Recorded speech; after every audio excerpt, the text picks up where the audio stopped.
আসসালামু আলাইকুম। তো আমরা এখন সিজার সাইফারের C++ কোডটা দেখব। এখানে ফার্স্টে আমরা ইউজার থেকে টেক্সট নেওয়ার জন্য একটা ক্যারেক্টার নিয়ে নিচ্ছি 100 লেন্থের। ইউজার থেকে কি অ্যান্ড চয়েস নিয়ে নিচ্ছি। এইখান থেকে ইউজার থেকে টেক্সট নিব অ্যান্ড এখান থেকে এখানে ইউজার থেকে কি নিব। দেন কি এর জন্য আমরা এখানে একটা ফর্মুলা লিখছি mod 26 প্লাস 26 অ্যান্ড আবার mod 26। এখানে মেনলি আমরা যদি out of range positive number, যেমন আমাদের অ্যালফাবেটের রেঞ্জ হচ্ছে 26, যদি +30 আসে তাহলে আমরা এখানে কিটাকে কীভাবে হ্যান্ডেল করব। আর যদি -30 -34 এইটা আসে, দুইটা ক্ষেত্রে আমাদের আউট অফ রেঞ্জ। তো এই কিগুলোকে আমরা কীভাবে হ্যান্ডেল করব, এর জন্য এখানে আমরা একটা ফর্মুলা বসি। তো এখানে আমাদের ইনক্রিপশন ডিক্রিপশনের চয়েস আছে, যেটা ইউজার দিলে সেই অনুযায়ী প্রসেসিং হবে। তো ফার্স্টে যদি ইউজার 1 দেয়, দ্যাটস মিন এটা ইনক্রিপশনের ব্লকে যাবে।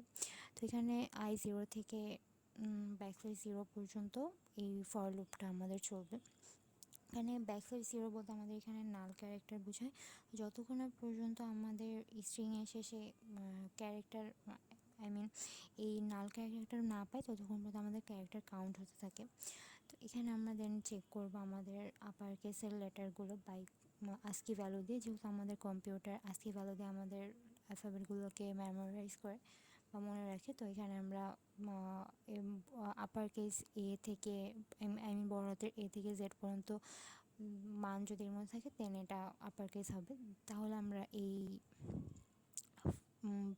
ফর্মুলা বা মেইন লজিক যেটা এটার মধ্যে ঢুকবো, এখানে আমরা ধরি আমাদের টেক্সট টাইপ হচ্ছে H। তো মানে মেইন ফার্স্ট ইন্ডেক্সটা H। তো H এর ASCII ভ্যালু হচ্ছে 72 আর এর ASCII ভ্যালু হচ্ছে 65। তো এখানে আমরা মাইনাস করার পর একটা ভ্যালু আসবে। আর কি আমরা ধরে নিয়েছিলাম 45, এখানে 45 mod 26 করার পরে 19 আসে। তো এখানে প্লাস করার পরে mod 26 করবো, দেন আবার 65 করলে আমরা একটা লেটার পাবো, যেটা আমাদের এই এইচকে যদি আমরা এনক্রিপ্ট করি দেন আমরা এই এ পাবো। এই এটা দেন স্টোর হবে এই টেক্সট আইয়ে। দেন একটা একটা করে এইভাবে প্রত্যেকটা লেটার এখানে এনক্রিপ্ট হবে আর এখানে স্টোর হবে। সেম লজিক আমরা দেখব ছোটো হাতের এ আর জেডের জন্য, লোয়ার কেসের জন্য সেম লজিক এখানে হবে। জাস্ট এখানে আমরা চেক করে নিচ্ছি তাদের ASCII ভ্যালু দিয়ে। এই গেল আমাদের এনক্রিপশনের কাজ। তো এখন আসি ডিক্রিপশনে। যদি ইউজার 2 চুজ করে, সেম আমরা নাল ক্যারেক্টার পর্যন্ত ক্যারেক্টার কাউন্ট করব। দেন দেখবো আবার এটা আপার কেসের ভিতরে আপার কেসের লিমিটের মধ্যে পড়ে নাকি রেঞ্জের মধ্যে পড়ে নাকি।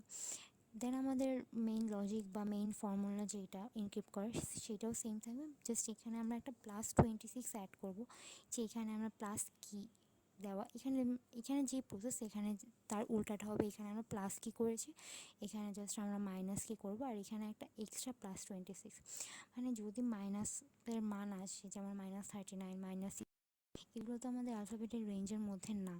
তো এটাকে যাতে আমরা আবার প্লাসে আমাদের রেঞ্জের মধ্যে আনতে পারি, যার কারণে আমরা +26 করে আবার এটাকে mod 26 করব। দেন আবার এটার সাথে এর ASCII ভ্যালু প্লাস করব।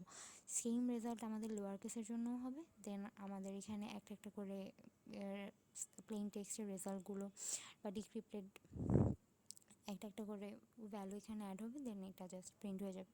আর যদি ইউজার 1 আর 2 এর বদলে অন্য কোনো অপশন চুজ করে দেন এটা ইনভ্যালিড চয়েস দেখাবে।